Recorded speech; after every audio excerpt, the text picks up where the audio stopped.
live. Hello, everyone. Welcome to a new episodes. This is Delta, your podcast, and your host. My name is Rupen Odebashian. I interview people who want to make difference in healthcare, whether they are researchers, whether they are innovators, whether they are health tech startups, whether they are founders. And today I have a very special guest, Dr. Hu. Dr. Hu started his academic journey in China, where he obtained a bachelor's degree in applied chemistry from the University of Science and Technology of Beijing. Then he relocated to the United States to pursue an advanced studies at UC San Diego, earning a master's and a PhD in materials science and engineering from the Professor Sheng Xu's group. In January 2023, that's when I read his paper and it was like, my mind was blown. He published a paper in Nature called A Wearable Cardiac Ultrasound Imager.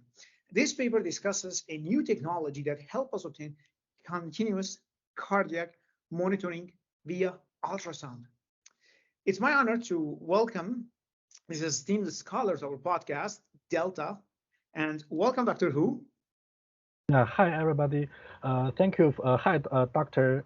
Bashan. Nice to meet you, and thank you for your introduction. Yeah, I'm Hongjie. Yeah, I'm glad to share my experience and my stories behind the paper to everybody. Yeah. Thank you so much. So, can you start off by explaining how cardiac ultrasound is done traditionally, and what the limitations that face this old technology? Okay, no problem. So for the traditional cardiac testing, the doctors or the cardiologist always ask the patient to lie down, and then they put the traditional ultrasound probe on the human chest to do the imaging in order to comprehensively see the structure of the human heart. They always do the imaging from different view, from different directions. And after they get those beam images of the human heart, they always extract some critical cardiac parameters from those beam images. And typically, they always manually segment or manually contour the shape of the left ventricle from the beam images, and using the complex calculation to extract some critical parameters such as stroke volume, cardiac output, and ejection fraction. This is a normal process. And specifically, I want to say another procedure of doing the cardiac examination, which is called the stress echocardiography. This stress echocardiography is for testing the heart status under the stress, such as doing the exercise. In this case, the cardiologist first asks the patient to lying down, and they do the testing. And then the cardiologist asks the patient to do the exercise, for example, running on the treadmill or riding those stationary bicycle. And then when the heart beats the fastest, the cardiologist asks the patient to lie down again for recovery. At this stage, the cardiologist tests the human heart again. So these are the current process of doing the cardiac examination. And there are some limitations of the traditional protocol and methods. I summarized some major limitations. The first one is the current ultrasound probe can only for those short-term, one-time testing. When you go to the hospital for those examination, you always are tested once, and then you are asked to go back home. But some disease some disease are required for those long-time continuous monitoring to track the progress of those disease and symptoms. This cannot be achieved by the current ultrasound probe. In addition, the current ultrasound probe needs the operator, the expert, to handle the probe to do the testing every time. So it is operator dependent. It also impede those self-testing and also continuous monitoring. This is the first limitation.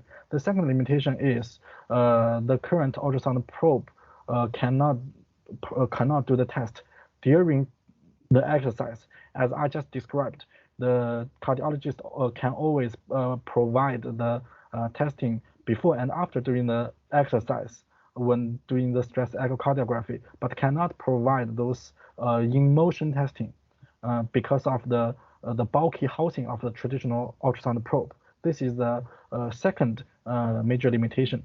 The third limitation is for those parameter extraction method. The current method is very time consuming and labor intensive because the cardiologist needs to manually control the shape of the left ventricle and also perform those complicated calculation. Even if those calculation can later be replaced by the computer, but the segmentation or the control of the left ventricle still needs to be done by the cardiologist. This makes the cardiologist to generate a lot of the data. They can only generate the sporadic data, and then based on those data, they provide those decisions. They diagnose the disease. So above are those major limitations of the current ultrasound technology. Yeah, I completely agree with you. Like I've been through training during my medical training. At one point, I entertained a lot of cardiology, and I was very interested in the echocardiogram. It is very time consuming because like until obtaining good quality images, it takes at least 30 minutes, if not an hour, and you have to do it multiple windows. And there will be a technician who is trained to obtain the images, and then will be cardiologist who is going to read the images. And there are also like the problem with ultrasound that we say it a lot in the medical world is like it really depends on the section that you look at your heart. For example, if you cut your heart, if you look at your heart, because the ultrasound is 2D, if you look at it vertically versus if you look at it from 30 degrees, it's going to be completely different. Yeah. So yeah, it's very time consuming and continuous monitoring. It's not there. And the stress test using an ultrasound is very common. We use it a lot in medicine. And we look for any abnormalities in the wall motion. Anyways, so now let's talk about your paper and your device that can continuously and in very short time look at the heart and monitor the heart. So could you elaborate on the main component? Let's go anatomy, let's go dissection. Let's look at the main component, particularly that adhesive structure that sticks to the skin. Because when we do an ultrasound, we're going to put gel and it's so messy. But in your paper, you discuss adhesive device that can attach to the skin. Can you talk about that? Yeah. So our device consists of the triblock copolymer as a substrate and a superstrate, and then the liquid metal as the stretchable electrodes, and then 1,3 composite as the piezoelectric components, and the silver epoxy as a backing layer. So among these components, the 1,3 composite and the backing layer are the ultrasound transducer part that can transmit and receive the ultrasound wave. And specifically, the substrate and superstrate are the triblock copolymer. This is one kind of elastomer, and specifically, we use the SEBS, this material, as our substrate and superstrate. This material is very soft and highly stretchable, and when it attached to human skin, it can adhere to the skin surface by van der Waals force. So in summary, our device with those elastomer material and also those liquid metal electrode, making the device more soft, more stretchable, and it can adhere to the human skin and to provide the continuous monitoring. Yeah. So just to contrast with the traditional handheld ultrasound. So for example, I'm going to go do an ultrasound on a patient. I have the probe and I put lots of gel. And then that's so sticky. And so for me, it's disgusting. And then like I go and stick that to the patient's chest. But with your device, it's just like an adhesive tape. Yes. It's like a tape. It can conform to the human skin, and it can deform with the skin. So because as you know, the traditional ultrasound probe is bulky, right? It cannot Yes. fixed on the skin, but our device can. And but here we still use some gel, a little bit gel. But comparing to the traditional water-based gel, we use this oil-based gel. This Gotcha. gel, this gel can. The reason that I'm using this gel is to prevent the evaporation of the gel, because the water-based gel is easy to evaporate after a while, right? But if we want to provide the continuous long-time monitoring, the gel should be always there, not evaporate quickly. That's why we use this oil-based gel, very thin layer of the oil-based gel. It can help the ultrasound transmit to the human tissue. Yeah, but as I just said, the device itself is always soft and stretchable, and it can conform to human skin. Yeah, like a tape. Amazing, amazing. My mind is blown. But with any new technology, one of the most frequently asked questions is the price. How much, in your opinion, would this wearable device cost? And is it reusable? Yes. So as it is still in the laboratory stage, I cannot give an exact price. Those devices are made manually by our lab mates, and if I roughly estimate, I think it costs around $100 to $200. Just my rough estimation, and it is reusable, and I think it is cheaper than the price of the traditional ultrasound probe. Yeah. Yeah, like for me, I know in my training, lots of my co-residents, they were going to buy an ultrasound probe, and like the cheapest you can get, and that's not a good quality. The handheld, the pocket one, it's at least $2,000 to $3,000, if not Yeah. more. I know lots of my friends buy an ultrasound from their line of credit for $5,000 or $10,000. That's Yeah. crazy. Yes. Wow. Wow. All right, so it's cheaper, but right now we can't really comment on that because it's mainly made in the lab. And if you mentioned that it is reusable, do you have an estimate like how many, like when I'm going to take it from one patient, I'm going to put another patient, is it like the adhesive part I'm going to use it? Is it like which part is going to be interchangeable? Like how does that work? I think we can directly put from one patient to another patient without any changeable. Yeah, just Oh, maybe okay, just as add more oil-based couplant to the new gotcha. body. Yeah, but for the device itself, we do not have to change. Yeah. So it's just like the probe, you can sanitize it then. Yeah. Yeah. Yeah. Yes. Gotcha, gotcha. Okay. And now let's talk about the image quality. Like one of the main problems that we face in medicine is like, oh, the image quality is poor, the image quality is good. Like ultrasound, it's one of those tests that is really dependent, and as you know, it's really dependent on the person who is performing it and the person who's reading it. Hmm. So speaking of the image quality, how would you compare the image quality obtained by the wearable device from those obtained by the regular ultrasound? Okay, yeah. First, we use the image from a regular ultrasound as a standard because it has developed for decades of those rigid ultrasound technology, and then uh, we, uh, we got the image from our wearable devices, and then we compare the image from our device to the image from the standard regular ultrasound based on those structure of the heart. For example, can we clearly see each component, each structure of the heart? This is I think this is a qualitative comparison, qualitative evaluation method. This is the first thing. The second thing is we also have some quantitative method to compare the performance of our device with the regular rigid ultrasound probe.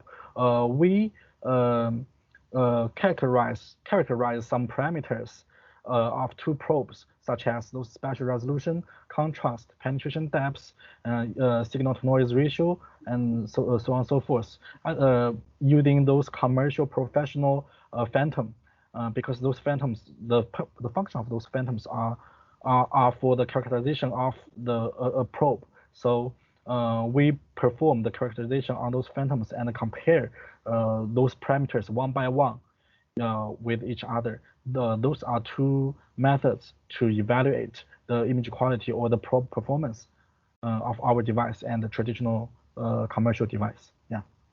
Gotcha. So in simple terms, like you are using the images obtained by the traditional device as the gold standard, Yeah. and you are comparing your images to the gold standard. Yes. Yes. Gotcha. And when I was reading through your paper, you mentioned things like elevational, lateral, axial depth resolution. Could you just explain what this means in practical terms? I'm sure we have lots of audience from cardiology or intensive care, and they use this. So can you touch base a bit about your device and how accurate it is in detecting those depth resolution when compared to the traditional ultrasound device? Okay, yeah, I would say these terms are always used in the engineering field for characterization, characterizing the performance of the device. But it also can help cardiologists to better understand the image. Axial resolution is a resolution along the direction of the ultrasound wave propagation. High axial resolution allows the cardiologist to clearly distinguish between two structures that are close together in the depth direction. Lateral resolution is a resolution perpendicular to the direction of ultrasound wave propagation. High lateral resolution allows the cardiologist to clearly distinguish between two structures as the same depth but at different lateral positions. Elevational resolution is the third dimension of the ultrasound imaging, perpendicular to both axial and lateral directions, also referred to as slice thickness. So high elevation resolution helps the cardiologist better distinguish structures in this dimension. In summary, these three terms are the parameters to characterize the spatial resolution of the probe in different directions, and the higher those parameters means the well of the performance of this probe, so that the cardiologist can get the better image quality. Yeah. Gotcha. All right. And I'm curious about how this device is different from the traditional ultrasound handheld device when it comes to patient motion. So, for example, when I'm obtaining an ultrasound image using the traditional probe, like I have to tell the patient, like, don't move. I have to put the ultrasound on the chest, and I have to make sure that they are stable. And for example, also there are some images, as you know, in the heart, they require the patient to lie on their left side or take a deep breath or exhale. So how with this device, or how your device handles motion artifact, movement artifact, and does the image quality get affected by this or no? I think our device has less influence by the movement and motion of the human comparing with the traditional probe. It is because the material of the wearable device is elastomer, which is stickier than the traditional probe, traditional ultrasound probe, so that it can conform to human body to keep a relatively consistent position with the human skin. In addition, the wearable device is soft and stretchable, which can help which can help the device keep relatively consistent position, even people is doing doing movement and in motion status. Moreover, we use a medical tape to adhere the wearable device to the human skin, which also helps the device fix on the skin when people are moving. And last but not least, we use an ACF cable to connect our device with the backend control system. The ACF cable is very light and very thin, so that it will reduce the burden of the normal cable, which is very thick and heavy, to the patch, to the probe, so that it can reduce the influence of the motion artifact. Yeah. Gotcha. And I just want to comment here that the ultrasound gives us wealth of information. It's not only about the motion of the heart muscle itself, it's also we can detect abnormalities in the valve. For example, this is important, especially in critical situations. So I've done tons of rotation in the critical care, and now I'm having just a flashbacks when I'm in critical care or in the coronary care unit, and you have a patient with acute heart attack, and they suddenly develop shortness of breath. This has many causes. It could be a problem with the wall motion, it could be a valvular problem, it could be a muscular problem in the papillary muscles. So it has many causes, this acute shortness of breath and acute heart failure and the context of MI. So the Mm. ultrasound here help us to not only look at the cardiac muscle itself, but also help us to detect motion abnormalities to the cardiac valves and diagnose problems with the cardiac valves. I do wonder, does your device also, or is your device able to detect valvular regurgitation or valvular stenosis through the M mode? Can you elaborate a bit if it does, like how it does this and how it's compared to the regular ultrasound? Yeah. So, yeah, I think the point that you mentioned is very good, and those points requires the high performance of the probe because your probe only have those high sensitivity, high spatial resolution, and high signal to noise ratio can test such small structure of the valve, right? So we consider those things before we do this project in order to make it, in order to achieve such purpose. We do it from both hardware aspect and the software aspect. From in hardware aspect, we optimize the probe material. For example, we use 1,3 composite, which is a high performance piezoelectric material that can provide a high signal to noise ratio when doing the ultrasound testing. And then we optimize the structure of the element array to make the pitch smaller than before and make the aperture larger than before, so that the spatial resolution, specifically the lateral resolution, is better than previous design. Yeah, and from the software aspect, in this case we use more complicated but more advanced control strategy. The name is the wide beam compounding plane wave transmitting strategy. This strategy can make can improve the signal to noise ratio and also the spatial resolution among all sonographic window, comparing with those traditional plane wave or monofocus strategies. So this helps a lot. So in summary, we achieve it based on both hardware and software, yeah, aspects. Wow. So it's not only cardiac wall motion abnormalities, it's valvular abnormalities as well. Yeah. Amazing. Yeah.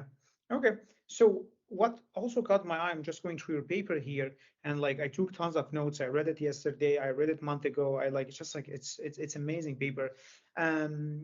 So you mentioned something early during our interview is before going to that, let me tell you how traditional, and let me tell the audience the traditional exercise test. Okay, so medicine, despite all these advances, we still rely on basic physiology. For example, if I want to know if someone's heart performed well, I would make them do exercise. That exercise includes running or biking, and that will increase their heart rate. So if you have a good performing heart, your coronary arteries are relatively clear, you will not have pain, you will not have shortness of breath, your heart rate is not going to increase or drop, your blood pressure is not going to increase or drop.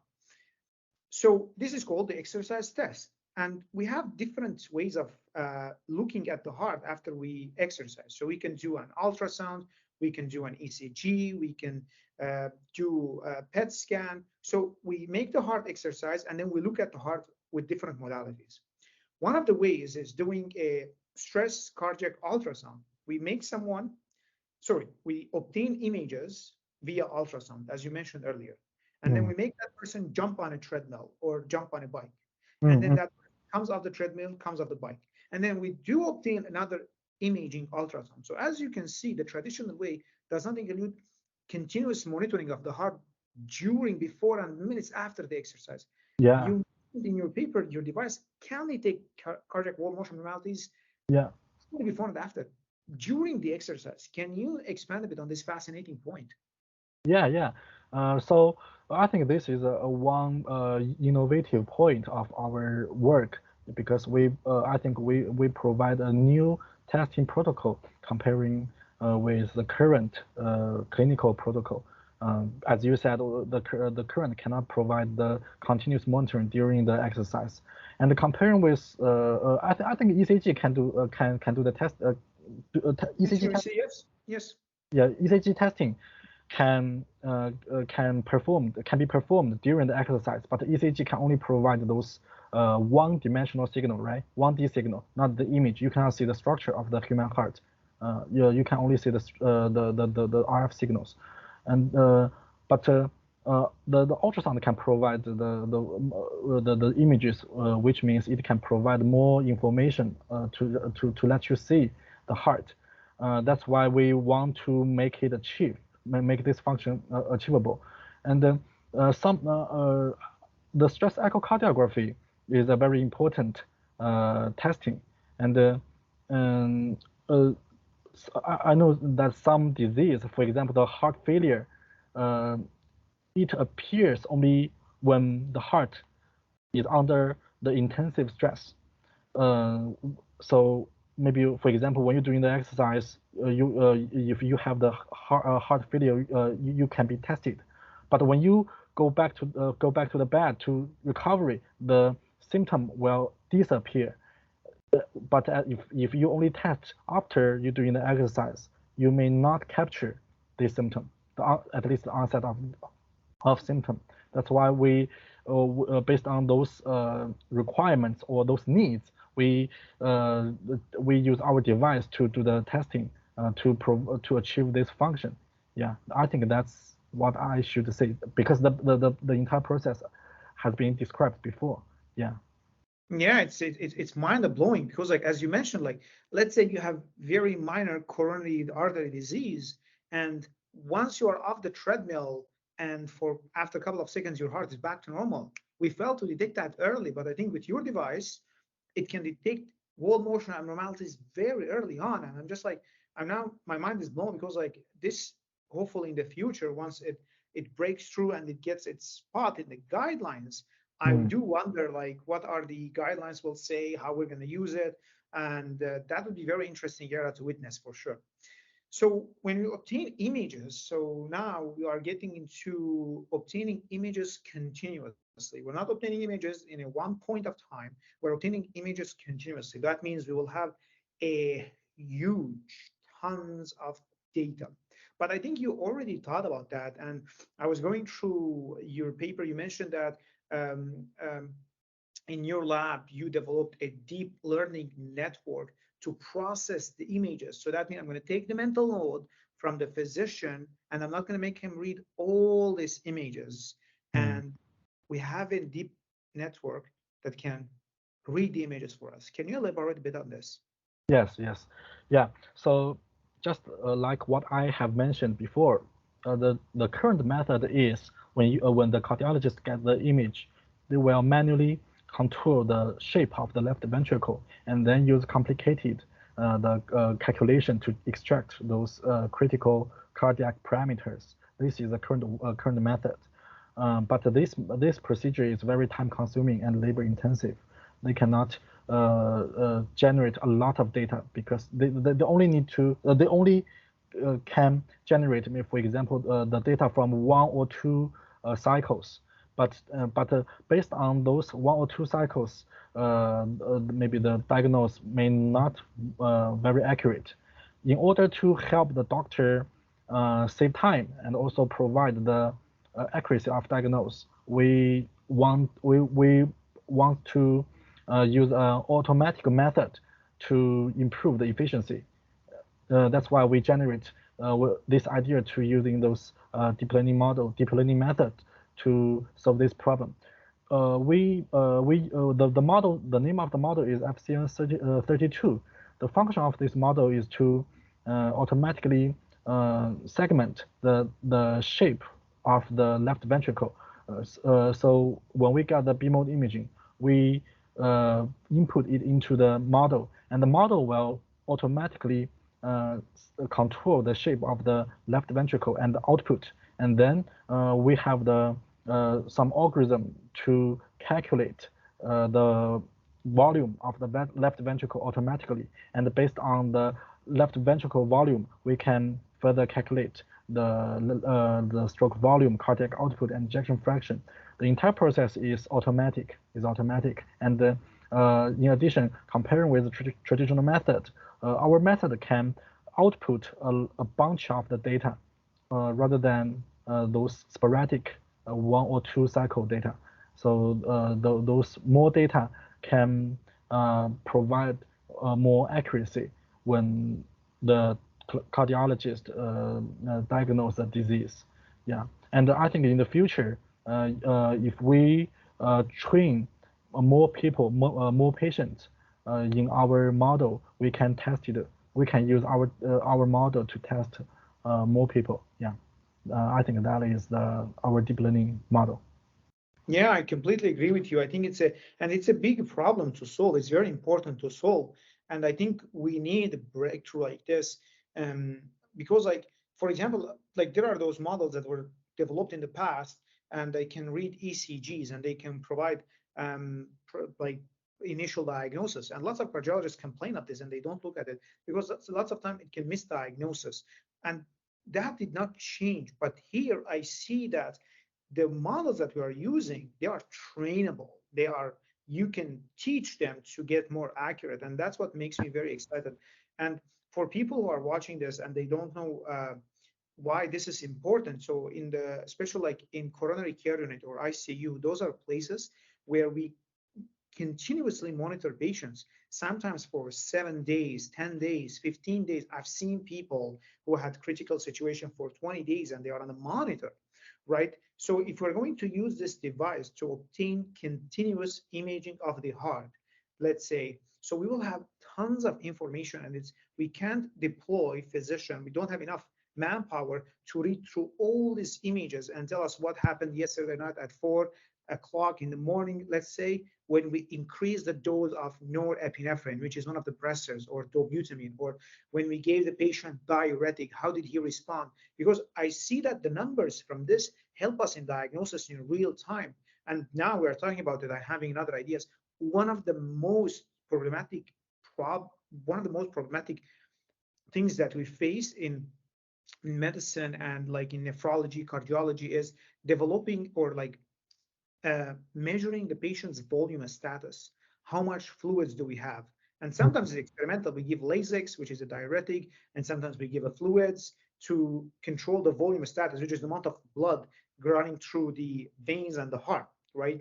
So with this, I think in the future, hopefully we can obtain images continuously and see the patient response to different interventions like diuretics and the fluids, and have a baseline. Okay, so those numbers reflect euvolemic stats in this patient.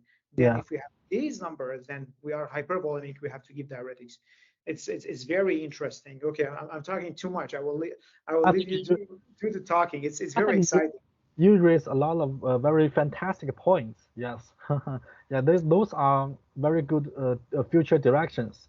Yes, in our group we published several papers about those wearable ultrasound devices, and in previous work we use our device to measure the blood pressure and also the blood flow. So of the very deep blood vessel. Yeah. So I think what you mentioned can be done or has been done in previous work. Yeah. Amazing. After we finish this, hopefully you can send the links. I can read about it. Maybe we can do another interview about that. Anyways, going back to you, let's look at the horizon, to the horizon now. Yeah. Can you tell us a bit about we talked a lot about this device, but in the future, what else you can see that we can achieve with this device, and what are the limitations that are facing this device currently? Okay, so for the limitation, I think the one of the current limitation is the backend system is still commercial bulky system, and those control system is a big machine. So in order to make our wearable device to be applicable at home, we need to miniaturize those bulky machine to a small case, small scale, to a small scale. Yeah. Uh, yeah. Recently, our group published a paper in Nature Biotechnology, and we made a small scale, or like a credit card size, those backend control system, and we integrated with our wearable ultrasound probe to do some testing, and in the future we can improve this backend system to make it more functions. Yeah, more functions. I think this is a big limitation or a big direction that the wearable ultrasound field, a lot of people are doing these things. Yeah, and for the application, I think there are a lot of applications. For example, we can use it to image the like the tumor or the cyst of the breast, right? Those are a big. I think this is an important application, and also so for the future applications, I think we can do a lot of things. Maybe the first one is maybe we can use our device to image those breast tumor and cyst. This is very important for those women health status. Yeah. I agree. Yeah, and in addition to this, we can also use our device to image other organs, other tissues, and also maybe we can provide those continuous imaging when the patient is under the surgery. When the doctor is provide the surgery, we can use our device to continuous imaging the surgery part. I think those are very fantastic future direction that we can do in the future. Yeah. Yeah, I was reading about that also in your paper. One of the things that you mentioned that so for example, right now, in this day and age, we perform lots of procedures under the guidance of ultrasound. For example, if we're going to give vasopressors, which are a group of medication to help maintain the blood pressure, we can't give them through veins. We have to give them to peripheral veins. We can give them through central veins. One of the big veins here, we use the jugular vein. So we put a huge needle that goes through the neck and to give these medications. And we do that under the guidance of the ultrasound. So that Yeah. means one hand, I have to hold the probe, and Yeah. then with the other hand, I have to direct the needle through the structures of the neck, which include muscles, arteries, veins, the lung, and there is a risk of pneumothorax. And it really depends the success of the procedure on the dexterity of the performer. But now you mentioned that also in your paper, and I encourage our readers to go and check it.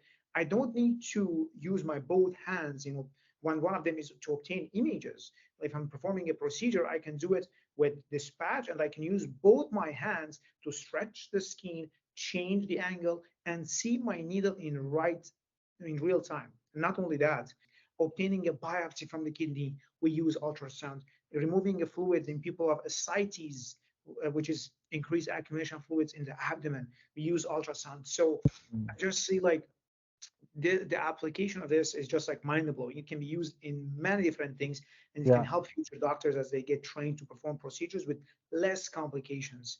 It's mind blowing. Yes. Yes. Yeah, I agree with you. Yeah. Yeah. Great. Thank you so much for this interview. I really appreciate it. Thank you so much for your time. And I know you're busy, and thank you so much for giving us our time going through your paper.